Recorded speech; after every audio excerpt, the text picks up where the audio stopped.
Savez-vous pourquoi les athlètes sautent sur le dos en saut en hauteur? Bienvenue dans Tu veux une médaille, les réponses aux questions de sport que vous ne vous posez pas encore. C'est une pratique qui peut surprendre lorsqu'on regarde une épreuve de saut en hauteur. Les athlètes s'élancent, courent, puis au lieu de se jeter au-dessus d'une barre comme le ferait n'importe qui, ils réalisent un geste impressionnant qui n'est pas forcément naturel. Ce dernier leur permet de se retourner et de passer au-dessus de la barre, mais à l'envers.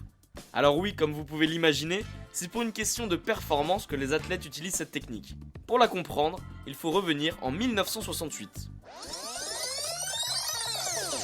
Direction le Mexique et plus précisément les Jeux Olympiques de Mexico.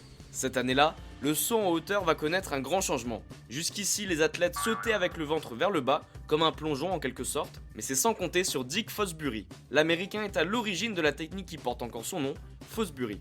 Ok. C'est simple, cet athlète s'est élancé et une fois arrivé devant la barre, il a sauté sur le dos. Du jamais vu. Grâce à ce saut, Dick Fosbury remporte la médaille d'or après avoir atteint la barre des 2,24 m. Mais alors pourquoi cet homme a misé sur le saut dorsal et pas ventral? Why?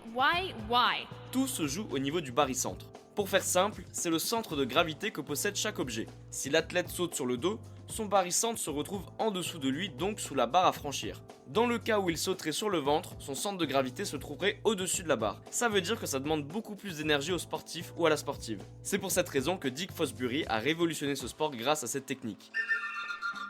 Et bien voilà, vous savez maintenant pourquoi les athlètes sautent sur le dos et non sur le ventre en saut en hauteur.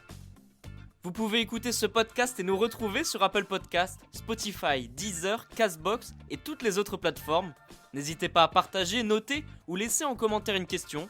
J'essaierai d'y répondre dans un prochain épisode. Je vous retrouve rapidement pour une prochaine question de sport dans Tu veux une médaille. À très vite.